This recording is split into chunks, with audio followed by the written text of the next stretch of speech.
ഞാൻ രാവിലെ ഇട്ട വീഡിയോക്കകത്ത് മലപ്പുറത്ത് പെരിന്തൽമണ്ണയിൽ ഡാബ്സി വന്ന ഇവൻറ്റ് തച്ച് പൊളിച്ച നാട്ടുകാരെ കുറിച്ചായിരുന്നു പറഞ്ഞിട്ടുണ്ടായിരുന്നത്. അൺഫോർച്ചുനേറ്റ്ലി ഇന്ന് നമ്മളെ നാട്ടുകാരെ കുറിച്ച് പറയാൻ തന്നെയാണ്. എന്ത് ചെയ്യാനാണ്, നാടിനെ കുറിച്ച് പൊക്കി പറഞ്ഞ് വീഡിയോ ഇടുന്ന മനുഷ്യന് ഇപ്പോൾ ഇത് നാട്ടുകാരെ കുറിച്ച് പറയേണ്ട ഒരു അവസ്ഥയായി പോയുടെ.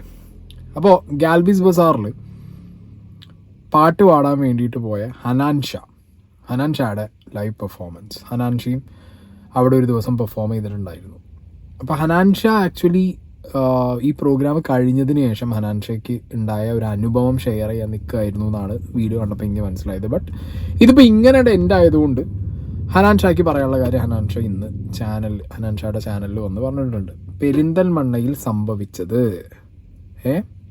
അവർ സ്റ്റേറ്റ്മെൻറ്റ്. ഗാൽബീസ് ബസാർ ഫ്ലീ മാർക്കറ്റ് ഹനാൻഷേൻ്റെ ചാനലിൽ ഹനാൻഷ ഇന്ന് പോസ്റ്റ് ചെയ്തിട്ടുണ്ടായിരുന്നു. 13 മിനിറ്റുള്ളൊരു വീഡിയോ ആണ്.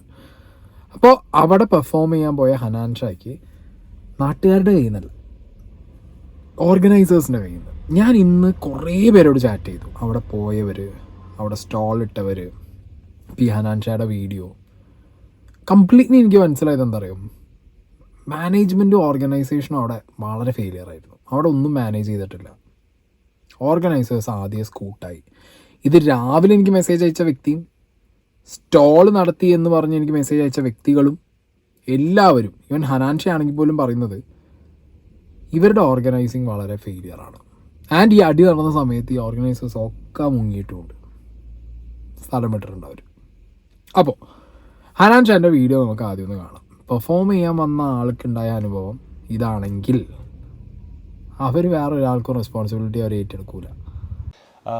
ഇത്രയും വലിയൊരു പ്രോഗ്രാമിൽ നമ്മൾ ചെയ്യുമ്പോൾ, ഇത്രയും വലിയൊരു പ്രോഗ്രാമിൽ മുന്നിൽ നിന്ന് പാടുന്ന ഒരാളാവുമ്പോൾ ഞാൻ റെസ്പോൺസിബിൾ ആണ് അവിടെ അന്ന് എന്ത് സംഭവിച്ചു എന്നുള്ളത് എൻ്റെ ഓഡിയൻസിന് പറഞ്ഞു കൊടുക്കാൻ വേണ്ടിയിട്ട്.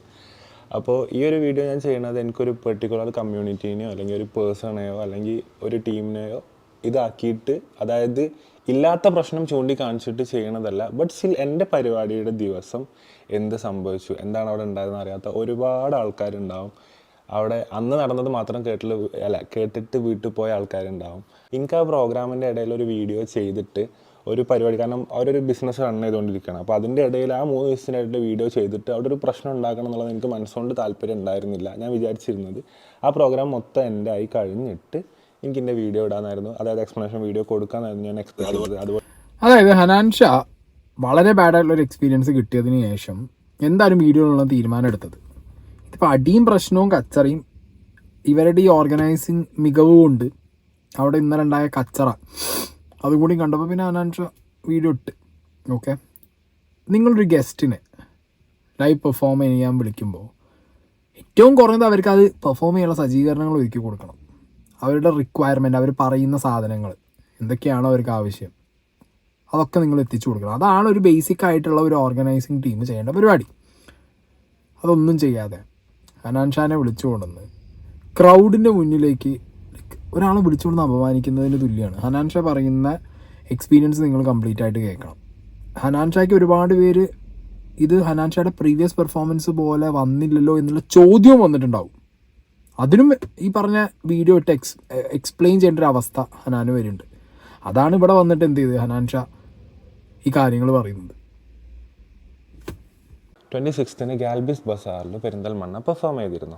അപ്പോൾ നമ്മൾ ഏതൊരു പരിപാടിക്ക് പോകുമ്പോഴും പെർഫോം ചെയ്യുന്നതിന് മുന്നേ നമ്മളവർക്ക് മാസങ്ങൾക്ക് മുന്നേ നമ്മൾ എന്താ അയച്ചു കൊടുക്കും, റിക്വയർമെൻറ്റ്സ് അയച്ചു കൊടുക്കും. ഇപ്പോൾ എത്ര വലിയ ആർട്ടിസ്റ്റ് ആണെങ്കിലും, ഇപ്പോൾ എത്ര വലിയ പാട്ടുകാരാണെങ്കിലും അവർ കൊടുത്ത റിക്വയർമെൻറ്റ്സ് അവിടെ ഉണ്ടെന്നുണ്ടെങ്കിൽ അവർക്ക് നല്ല രീതിയിൽ പെർഫോം ചെയ്യാൻ പറ്റുള്ളൂ. അപ്പോൾ ഞാൻ കഴിഞ്ഞ 26-ാം തീയതി സൗണ്ട് ചെക്കിനായിട്ട് നമ്മളെന്തെത്തി 3 മണിക്ക് പെരിന്തൽമണ്ണ എത്തി. കാരണം എല്ലാ പരിപാടിക്കും നമ്മൾ സൗണ്ട് ചെക്ക് ചെയ്യൽ ഉച്ചയ്ക്ക് ചെയ്യേണ്ടി വരും, വെയിൽ കൊണ്ട് ചെയ്യേണ്ടി വരും. കാരണം അങ്ങനെ ചെയ്താൽ തന്നെ ഒരു പ്രോഗ്രാം ആ ചൂടത്ത് വെയിലും കൊണ്ട് ചെയ്താലേ തണലുള്ളപ്പോൾ ആ പരിപാടി കേൾക്കാൻ രസം ഉണ്ടാവുള്ളൂ. അപ്പോൾ സൗണ്ട് ചെക്കിന് എത്തിയ ടൈമിൽ അവിടെ ഈ സാധനങ്ങളും സെറ്റിങ്സൊക്കെ 3 മണിക്ക് കയറി തുടങ്ങണുള്ളൂ. ഉച്ചയ്ക്ക് വെയിലാണെന്നുള്ള റീസണാണ്, എനിക്കറിയില്ല എന്താണ് റീസൺ. എന്നോട് പറഞ്ഞ റീസൺ ഉച്ചയ്ക്ക് വെയിലായിരുന്നു, നമുക്ക് കെട്ടാൻ പറ്റില്ല. അപ്പം എല്ലാ സ്ഥലത്തും ഉച്ചയ്ക്ക് വെയിൽ തന്നെയാണ്. 3 മണിക്ക് വന്നാൽ ഞങ്ങൾ എന്നിട്ട് സൗണ്ട് ചെക്ക് ചെയ്യണത് എനിക്ക് തോന്നുന്നു ഞങ്ങളൊരു 6-6:30 മണിക്ക്, അതായത് ഏകദേശം ക്രൗഡ് എത്തിക്കഴിഞ്ഞതിന് ശേഷമാണ് നമ്മൾ എന്ത് ചെയ്യുന്നത്, നമ്മൾ സൗണ്ട് ചെക്ക് ചെയ്യണത്. അപ്പോൾ റിക്വയർമെൻറ്റ്സിൽ ഞാൻ സ്റ്റേജിൽ നോക്കുമ്പോൾ നമ്മൾ റിക്വയർമെൻറ്റ്സിൽ കൊടുത്ത പോപ്പേഴ്സ്, അതുപോലെ ഗണ്ണ്, സ്മോക്ക് ഗണ്ണ്, ഈ പറഞ്ഞ സാധനങ്ങളൊന്നും അവിടെ കാണില്ല.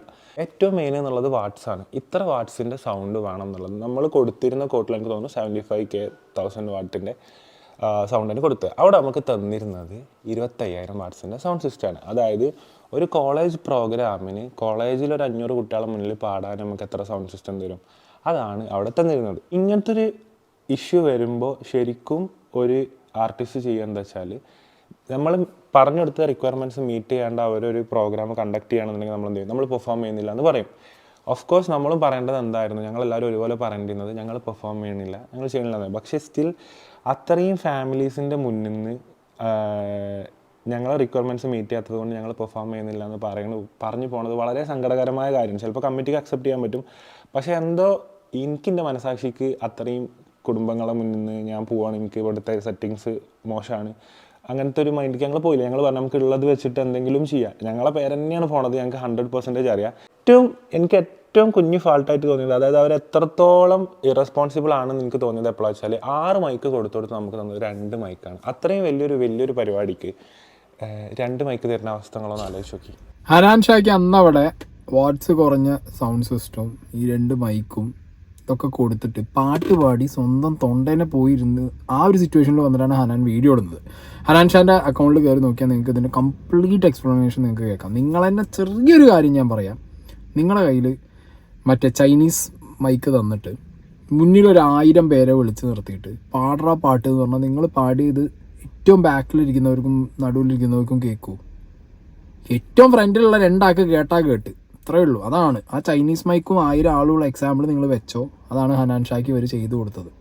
ഇത്രയും ഇറസ്പോൺസിബിൾ ആയിട്ടുള്ള ഒരു ടീമാണ് അവിടെ പരിപാടി നടത്തിയെന്നുണ്ടെങ്കിൽ ഈ 5000-6000 ആൾക്കാർ അവർക്ക് കൺട്രോൾ ചെയ്യാൻ പറ്റിയിരുന്നു എന്നല്ലേ?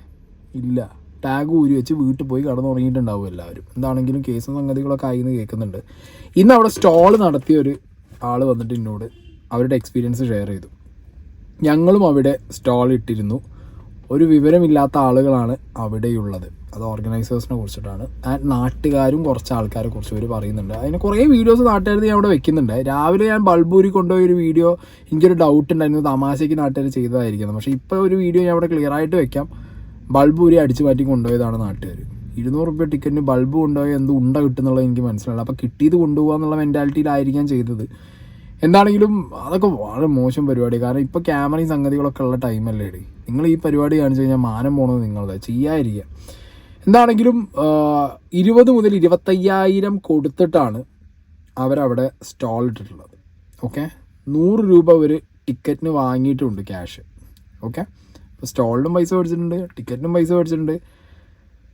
ഇത്രയും ചിലവ് ചെയ്തിട്ട് അവിടെ പരിപാടിക്ക് സ്റ്റോൾ ഇട്ടവർക്ക് ഒരു സുരക്ഷ പോലും ഈ പറഞ്ഞ ഓർഗനൈസേഴ്സ് അവിടെ റെഡിയാക്കിയിട്ടില്ല ഈ സ്റ്റോളിലുള്ളവർക്ക്. അത് കാരണമാണ് ആളുകൾ അവിടെ മോബ് ക്രിയേറ്റ് ആയി, ആളുകൾ പൊട്ടിത്തെറിച്ച് ആകെ പ്രശ്നമായപ്പോൾ സ്ത്രീകളും കുട്ടികളും അടക്കം അവിടെ പേടിച്ചു പോയത്. ഓക്കെ, അവിടെ പോലീസ് വന്നു. പോലീസുകാർ ചെയ്തത് വേറെ. പോലീസുകാർ കൈ കിട്ടിയവരൊക്കെ നല്ല രീതിയിൽ, അത് സ്റ്റോളിലുള്ളവരാണെന്നോ കുട്ടികളൊപ്പമുള്ളവരാണെന്നോ സ്ത്രീകൾക്ക് വരെ അടി കിട്ടിയെന്ന് പറയുന്നുണ്ട്. ഇത് പെരിന്തൽമണ്ണ പോലീസിൻ്റെ നേരെയുള്ള കൃത്യമായിട്ടുള്ള ഒരു ആരോപണമാണ്. നിങ്ങൾ അടിച്ച കൂട്ടത്തിൽ സ്ത്രീകൾക്ക് വരെ അടി കിട്ടിയെന്ന് പറയുന്നുണ്ട് പല സ്ത്രീകളും.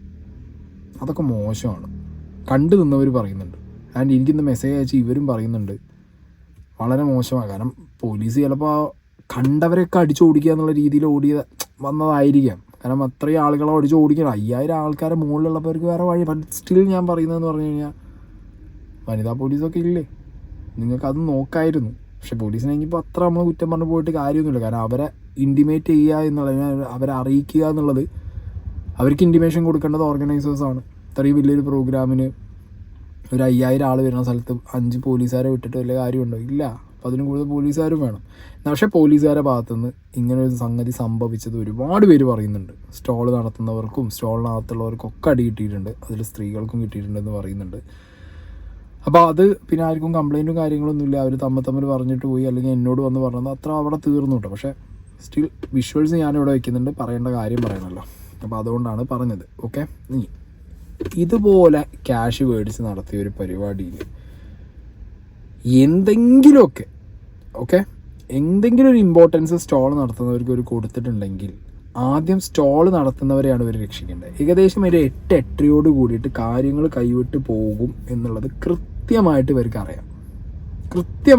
അറിയായിരുന്നു. പ്രോഗ്രാം തുടങ്ങിയ ഒരു കുറച്ചാണ് കഴിഞ്ഞപ്പോഴത്തേക്കിന് സംഗതികൾ കൈവിട്ട് പോകുമെന്ന് അറിയുമ്പോൾ ഇവരെന്ത് ചെയ്യണം? കൃത്യമായിട്ട് ഈ സ്റ്റോൾ ഇട്ട ആളുകളെ അവിടെ നിന്ന് മാറ്റാനുള്ള സജ്ജീകരണങ്ങൾ ഉണ്ടാക്കണം. ഇത് അതിന് പകരം എന്താ ഉണ്ടായിട്ടുള്ള അറിയാം, 8:00 കൂടിയിട്ട് പ്രോഗ്രാം അലമ്പായി എന്ന് അറിഞ്ഞപ്പോൾ തന്നെ ഓർഗനൈസേഴ്സ് അവിടുന്ന് മുങ്ങി. ആരോ വോളണ്ടിയേഴ്സും ഓർഗനൈസേഴ്സൊക്കെ മുങ്ങി അവരവരെ വഴിക്ക് വിട്ടു എന്നാണ് പറയുന്നത്. വലിയൊരു ദുരന്തമാണ് പെരിന്തൽമണ്ണ ഇന്നലെ ഒഴിവായി കിട്ടിയത്. ഇനിയെങ്കിലും ഇങ്ങനത്തെ മാങ്ങാണ്ടി പരിപാടികൾ കഴിവില്ലെങ്കിൽ നടത്താതിരിക്കുക. ഓക്കെ, നിങ്ങൾക്ക് നടത്താൻ കഴിവില്ലേ, നിങ്ങൾ നടത്തണ്ട. നിങ്ങൾ ആരും നിർബന്ധിക്കുന്നില്ല. അതല്ല, നിങ്ങൾക്ക് കാശ് പോക്കറ്റ് വീർത്ത് കാശും കൊണ്ട് പോകാനാണെന്നുണ്ടെങ്കിൽ ഇതിലും നല്ല ഞാൻ വേറെ പണികൾ ഞാൻ പറയുന്നില്ല. നാട്ടുകാരെ ജീവൻ കളഞ്ഞോ? നാട്ടുകാരെ ഇത്രയും ബുദ്ധിമുട്ടിച്ചിട്ടും അല്ല ഒരു പരിപാടി. ഓർഗനൈസിങ് എന്ന് പറഞ്ഞാൽ തന്നെ അത് കൃത്യമായിരിക്കണം. ഓർഗനൈസ് ചെയ്യാൻ പറ്റണം, ഇല്ലെങ്കിൽ പരിപാടിക്ക് നിൽക്കരുത്. എന്താണെങ്കിലും നാട്ടുകാർ ഒട്ടും കുറവൊന്നുമില്ല. നാട്ടുകാർ അതിൻ്റെ ഇടയിൽ കിട്ടിയത് അവർക്ക് ആവശ്യമുള്ളതൊക്കെ അവർ ചാമ്പി അവരും പോയിട്ടുണ്ട്. നാട്ടുകാരും അങ്ങനെ പറയാൻ മാത്രം ഞാൻ ഈ ചെയ്തവരട്ടെ, എല്ലാ നാട്ടുകാരെയും പറയുന്നില്ല. ഇമാതിരി അലമ്പ് പരിപാടി കൈ കിട്ടിയ സാധനം. ഇന്ന് ഒരുത്തൻ എനിക്ക് മെസ്സേജ് അയച്ചിരിക്കുക, എനിക്ക് 200 രൂപയ്ക്ക് 2 കസാല കിട്ടി. ആ കസാല ഒരു അടിച്ചുകൊണ്ട് പോയി ഒരുത്തൻ. ഫേക്ക് പ്രൊഫൈൽ ആയതുകൊണ്ട് ഒരു അത് ഫേക്ക് പ്രൊഫൈൽ വഴി അയക്കാനുള്ള ധൈര്യമാണ് കാണിച്ചത്. ഒറിജിനൽ പ്രൊഫൈലാണെന്നുണ്ടെങ്കിൽ ഒരു പ്രൊഫൈലോടെ കൊണ്ടു വയ്ക്കായിരുന്നു. അവനൊക്കെ ഏത് ദൂരം തടയുക ആലോചിച്ച് നോക്കുന്നത്. 200 റുപ്യ പോയിട്ട് നിങ്ങൾ ഇത് എടുക്കാൻ പോയി, വല്ല ഷോക്ക് അടിച്ച് വീണിന്നുണ്ടെങ്കിൽ ജീവൻ പോയിന്ന്. ഒരു ബോധമില്ല ഇവർക്കൊന്നും. ഞാൻ ആലോചിച്ച് നോക്കുന്നത്. എന്താണെങ്കിലും മൊത്തത്തിലൊരു അലമ്പ് പരിപാടി ഉണ്ടാക്കി വെച്ചിട്ടുണ്ട്. പിന്നെ ഇതിൻ്റെ ഓർഗനൈസേഴ്സ് ആരൊക്കെയാണെന്ന് വെച്ച് കഴിഞ്ഞാൽ ബ്രാൻഡ് സ്പോൺസേഴ്സിനെയാണ് ഇവരൊക്കെ അയച്ചു തരുന്നത്. എൻ്റെ അറിവിൽ ഏതുവരെ 7 പേരൊക്കെ ഇവർ പറയുന്നുണ്ട്. പക്ഷേ അവർ ഏത് ഓർഗനൈസേഷനാണ് ഏതാണെന്നൊന്നും അത് ഞാൻ അറിയാം. ഒരു ക്ലാരിറ്റി ഇല്ലാതെ ഇത്രയും ആൾക്കാർ ഇതിൽ പോയി നിൽക്കൂ. ആരാണ് അപ്പോൾ അവർക്ക് കോൺടാക്ട് ചെയ്തതെന്ന് എനിക്ക് ഇവിടെ തരിക. ആരാണ് ഇവർക്ക് പേയ്മെൻറ്റ് കൊടുക്കുന്നത്, അല്ലെങ്കിൽ ഇവരാർക്കാണ് പേയ്മെൻറ്റ് കൊടുത്തത്? ഓർഗനൈസേഴ്സ് ഇപ്പോഴും പുക മാറാം. ആകെയുള്ള ആ ബാനർ മാത്രമുണ്ട്, കൂടുതലൊന്നും ആരും പറയുന്നില്ല. എന്നാൽ അടിയും കിട്ടി, പരിപാടിയും കൊള്ളായി, മൊത്തത്തിൽ ചാമ്പി തച്ചു പൊളിച്ചു ഡബ്സി പറഞ്ഞ പോലെ.